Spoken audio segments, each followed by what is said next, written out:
in working with others, I keep my alignment. I'm thinking of the Christ-conscious aspect of where don't see the illness of another, only see the well-being or the wellness of another. That's a little tricky too, isn't it? When you're interacting with someone who doesn't feel good or who has documented evidence of their misalignment, how do you get your attention off of that? I'm not going to look at that, I'm not going to look at that, I'm not going to look at that, I'm not going to look at that. How do you do it? Right. We're asking you, how do you do it? By me staying in my alignment, by me being clear. By you not needing that condition to change in order for you to feel good.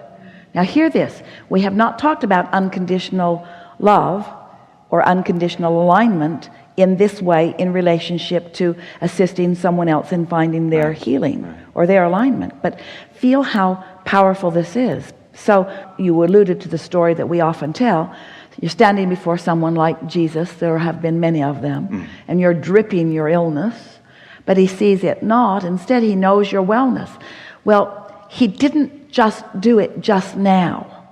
In the same way that, how do you get rid of doubt? Well, you do it before it gets there. Well, he got rid of doubt before you got there with your illness. He no longer worried about your well-being. He practiced your well-being before you showed up not in your well-being. So it was easy for him to keep his momentum of well-being regarding you going, because his momentum of well-being was going and you were irrelevant to his momentum of well-being. That's unconditional love. No condition is going to shake me from my knowledge of well-being, you see. That's enlightening, isn't it? So then you have to ask yourself, because as we were speaking to you earlier, we say you create your own reality. You don't create anyone else's reality. So certainly you're wanting to enhance someone's experience. You're wanting to help them to get what they want. But the best way to help anyone get what they want is to provide as much as you can the neutral zone around them, so that the source within them. In other words, here's the thing that we really want you to hear. Every single person is an extension of source energy. And every single person has source energy or inner being loving them, flowing to them and through them. And to varying degrees, you are letting it in or you're not. You're allowing it or you're resisting it. Esther asked a question just the other day, which brought this answer. We're going to give you the answer before the question, because we want you to really feel what we mean by this. Who is the you who is creating your reality? You create your own reality, but who is the you that is creating your own reality? And we want you to understand that you were you before you were you, and you, the you that was you before the you that was you, created the reality that is you, and now you're all in this together. In other words, the you that is you, that is you, that is you, that is you, that is you, that is you. And so the you that is you in your physical body is sifting and sorting and asking for more. And the you that is source energy is knowing what is more and becoming it and projecting that forward through you. In other words, there are intentions and trajectories that you have set into motion. What we're getting at is, don't get too wrapped up in trying to control outcomes for others. Be unconditional in your flowing of pure positive energy and allow them to receive it and to respond to it and to utilize it in whatever way they choose. Because trying to control the conditions of others is the thing that keeps you from unconditional love more than all other things put together. You just can't think for another person, and you can't vibrate for another person. You can't be the point of attraction for another person. You can only be the point of attraction for you, you see.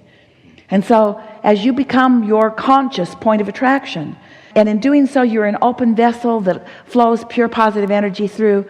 But here's what we really want you to hear. If source who is flowing it to them isn't getting through to them, then what are you doing?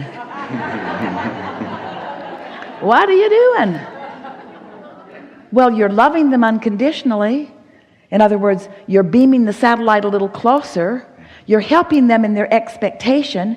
You might even, with your positive attention, be distracting them from whatever it is that's bothering them. But you just have to accept that people have their own trajectory, and whatever it is all right. And if there was ever a subject where we want you all to find a way to be unconditional in your approach to life, it's in allowing others to create the reality that they're creating. You don't know their motives, you don't know their reasons, you don't know from which perspective it's being intended. In other words, humans, you have yourselves, we love you so much, all wrapped up in a big wad of resistance over the subject of death when there isn't even any of that. And so just chill out, lighten up. Don't let things be so big. It's as easy to create big things as little things. It's as easy to create castles as buttons. It's as easy to create anything that you want. You just have to focus in a way that allows the energy to flow. That's all. Right, right. So when they're asking me, when they come to me and say, hey, Scott, would you mind spending a little time? I've got this thing going on, blah, blah, blah. Blah, blah, blah. Those are good words. Yeah. Those are really general words. Yes. In other words, say to them, tell me in 3 words how you're feeling. And I prefer these words, blah, blah, blah. We're not kidding. We're not kidding, because anything that keeps you from focusing on something will keep you in a place where you are in a greater place of assisting them. The more the doctors know about you, we love them too, the more diseases you produce for them. You noticed? This is a time of great evolution of technology and medicine, and yet there are more diseases on this planet than there have ever been. Right. Because you just keep pleasing the doctor who's looking for them. Wow. Yeah. Yeah. Because when you look for stuff, you always find it. And so what you want to say to those who are looking to you is, well, these are the things I'm looking for. I'm looking for good feelings within you. I'm looking for happiness. I'm looking for signs of feeling good. I'm looking for deep breaths. I'm looking for bright eyes. I'm not looking for any problems. I'm not looking for any problems. So just don't point those out to me, and it'll be easier for me to look for what I really want to look for and amplify within you. Because most people believe you got to find a problem, then you got to wrestle it to the ground and kill it. So let's pinpoint exactly what's wrong, and then let's send laser stuff at it and kill it. Let's cut it out. Let's chop it off. Let's blast it with something. Let's get rid of it. And we say, nothing is further from the way the laws of the universe work. It just doesn't work that way. It doesn't work that way. So what I need to do when somebody wants to talk their story, they're in a lower disc, is to simply ask them, hey, tell me some positive things about what's going on for you, or do I need to just say I need to walk Pretty away? soon they'll stop coming to you, right, because okay. they want a sounding board. And so that's why we're saying it's a sort of a gradual process for you first and then for them, because the reason that they're coming to you is because there's something that's being reflected back. So as you begin holding yourself in vibrational alignment with what you mean, in other words, what is anyone for anyone else? Let's talk about this, because you are valuable to each other, and you are co-creative. You are of value to each other. There is benefit in your co-creating. So let's talk about how the greatest value can be realized by you and for others.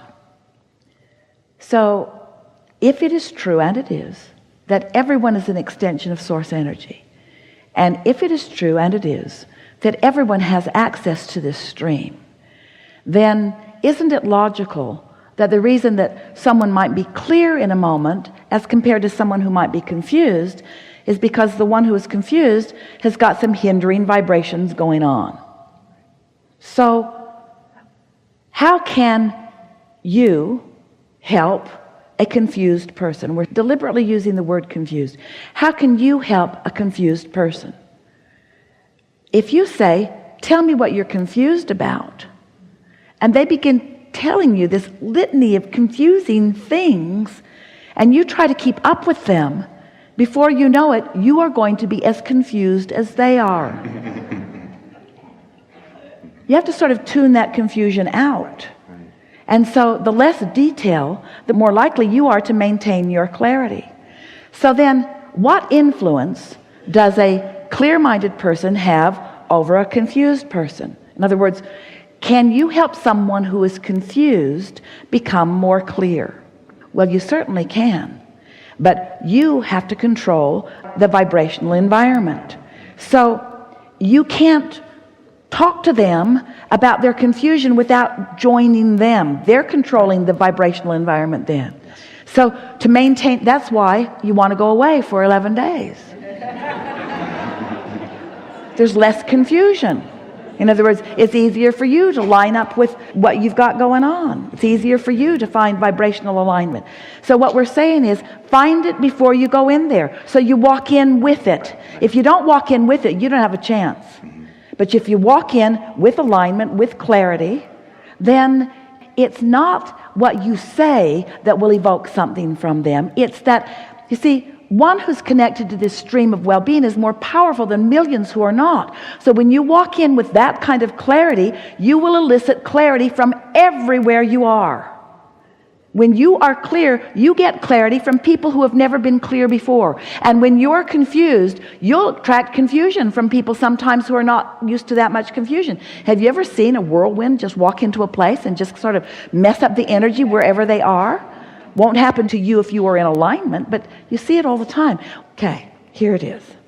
Whatever vibration has the most momentum, it sort of carries the day. Momentum, when you are in alignment with Source, is exponentially so powerful. There's a leverage in that is indescribable. So you have to say to yourself first and foremost, yes, I want to help you. Sure, I do. I really do. We can feel that in you. You really want to uplift and be of value. But you can't sacrifice your own alignment in order to do that, because then you've got nothing to give anybody anyway. So that has to be first and foremost. Esther sat on the airplane yesterday. She was flying Southwest. She had an aisle seat, 2 people sitting next, and a very nice woman said, "My daughter's coming on after. Do you mind if we take these 2 seats and save this seat for my daughter?" And Esther said, "Of course, I'll put my purse there, and maybe others will avoid it as they walk by." So soon her daughter sat down. And Esther said hello and went back to reading what she was reading. And then, because Esther's very nosy about everything around her, she can hear them talking. And the young woman, a grown woman, she was clearly a college student, began talking about her roommate who, in her words, plans her next vacation before she even finishes the one she's on. And doesn't pay for any of it. Someone else gives her these vacations.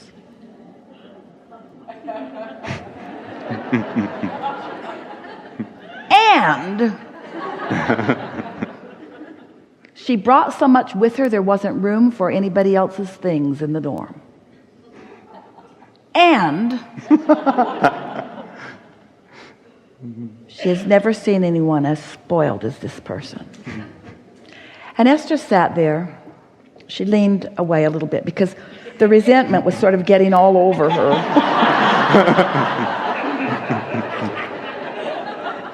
And then Esther thought, now I'm doing with you what you're doing with your friend, because your friend is making you feel jealous because she's thriving and pointing out you're not thriving.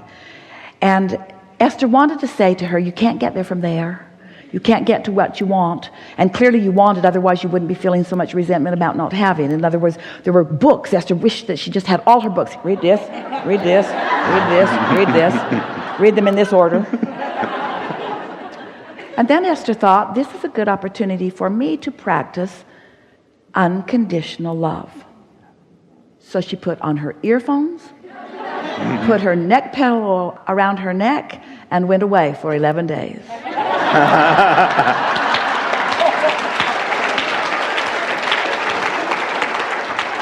She sort of just withdrew from the... In other words, it takes focus. We're not saying that you can engage in this world and not be affected by the vibrations of it. And especially when you're engaging with your lovers or your mates or your children or the people that you care so much about, your clients, your friends, your patients, we get it, that as you're engaging, you got to focus. But you have to have decided before your engagement how you want to feel, and you have to be willing to do whatever it takes to hold yourself in the place of alignment. That's it. That's just it.